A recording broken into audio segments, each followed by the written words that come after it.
Viernes 6 de septiembre del 2013. Asunto inédito.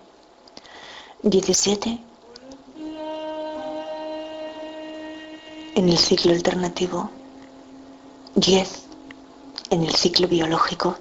4 horas 46 minutos.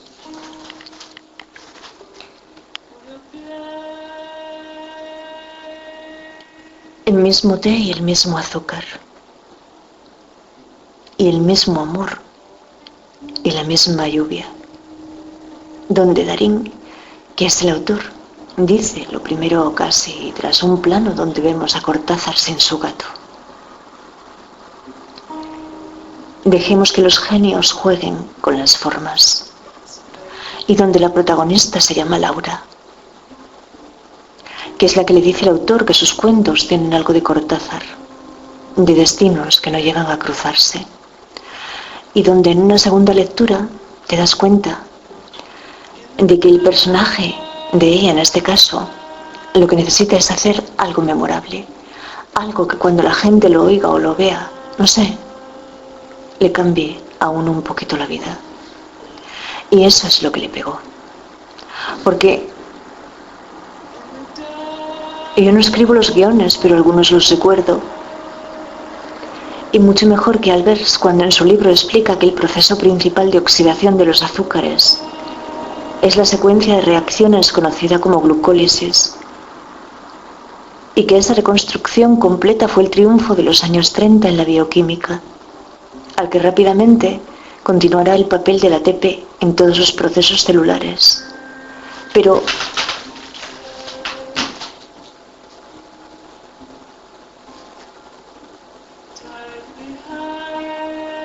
si la oxidación de reacción me parecía contraintuitiva, no te quiero contar cómo de contraintuitiva me resulta la noción de que el vidrio sea viscoso, que es lo que asegura el profesor Goldstein al hablarnos de la resonancia y recordarnos que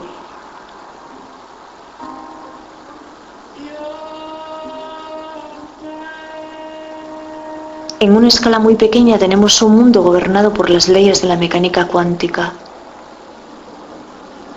Cuando cuánto viene de contar en alemán 1, 2, 3, 4, 10, 23, como el número de esferas que resultaron ser al final en el camino alternativo de ellas, sin yo proponérmelo.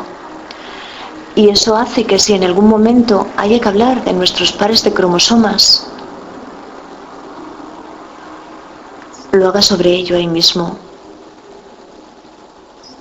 Donde comenzaremos hablando de Marie Curie, a quien en la fotografía del Congreso Solvay de 1927 rodean Lorentz por la izquierda y Max Planck, que recibirá el Nobel por su teoría de la mecánica cuántica en 1918, por su derecha.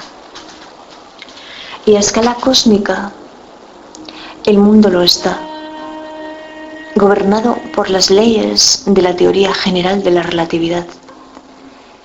Pero una vez más el profesor Goldstein desea recordarnos que la verdadera tarea de la física es la del entendimiento y no descubrirlo todo, de cómo unas cosas están relacionadas con otras, para poder desarrollar una forma de intuición adiestrada que nos permita comprender cualquier fenómeno dado y diferenciar lo que es importante de lo que no lo es. Y cuando Planck es orientado por uno de sus profesores, porque era un ser humano tan talentoso que podría haber sido o científico, o filólogo, o filósofo, o concertista, ella que dominaba el piano, el órgano y el cello, que lo desanima con el estudio de la física porque pensaba que en la física ya todo estaba inventado. Planck lo que responde es que no quiere descubrir nuevos mundos, sino conocer sus fundamentos, que nos explicará años más tarde que los cambios físicos tienen lugar de forma continua, mientras que los cambios químicos se producen de forma discontinua, y que la física, por tanto, se ocupa principalmente de las variables que varían de forma continua, mientras que la química se ocupa principalmente de los números enteros. Y la energía que se había propuesto unos 60 años antes de la ley de Planck como concepto, independientemente por Robert Mayer en 1842 y por M. Ludwig Ferdinand Helmholtz en 1847, será una magnitud discreta y no continua, como se consideraba por aquel entonces, que será siempre un múltiplo de un valor elemental y que es su constante. Pero Planck también pensaba que una nueva verdad científica no suele imponerse convenciendo a sus oponentes, sino más bien porque sus oponentes desaparecen paulatinamente y son sustituidos por una nueva generación familiarizada desde el principio con la nueva verdad. Y también que la ciencia es siempre incapaz de resolver los últimos misterios de la naturaleza porque, en el último análisis, nosotros mismos somos parte de la naturaleza, es decir, parte del misterio que tratamos de resolver y que es como yo pensaba. Pero Planck será quien encuentre a Dios al final de las cosas, lo que no son mis montañas, y ya que Planck pertenece a una escuela familiar de teólogos académicos que postularon sus ideas en la Universidad de Göttingen y también de jurisprudentes. Entonces yo creo que Dios, en el caso de Planck, se encontraba mismamente al inicio de su vida, aunque creo que a lo que Planck está llamando Dios no es sino al nous de Anaxágoras y a su evolución, el logos. Y el dilema del siglo XX parece ser el descubrimiento de la dualidad onda-partícula, y según el padre Jung, alguien ha pensado que podríamos asignar a todo el universo una función de onda, definirlo íntegramente como una unidad que pueda ser comprendida o regida por las leyes de la mecánica cuántica, pero eso dice, el definir una función de onda para todo el universo que exprese su estado, sería algo muy contradictorio, sobre todo porque, como explica, la función de onda siempre estaría en superposición a un punto de vista universal, que solo podría ser el punto de vista de Dios. Entonces, cuando parece que de quien nos está hablando el padre Jung era de Planck, y por eso añade que pensar la concepción de Dios en estos términos es pensar que la ciencia más bien no nos puede decir nada acerca de Dios. Y la superposición lo que nos está indicando es que no hay una separación objetiva de diferentes valores. Y es hoy cuando yo quiero dejar sentada la objetividad de la libertad, con el mismo ejemplo con el que a mí me ayudó el profesor Racionero.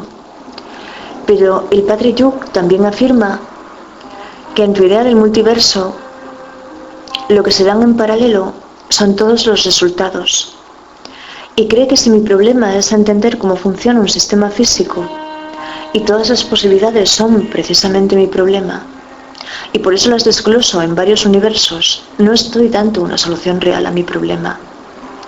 Y de ello te sigo hablando mañana, pero eso a mí me ha recordado el pensamiento de Principito de Antoine de Saint-Exupéry, cuando expresa que el hombre busca en los cientos de miles de rosas de un jardín lo que solo podría encontrar en una de ellas, esa por la que se muere. Y la libertad objetiva es que te imagines un semáforo en rojo, que el semáforo esté en rojo. ¿A ti te impide cruzar la calle si así lo decides?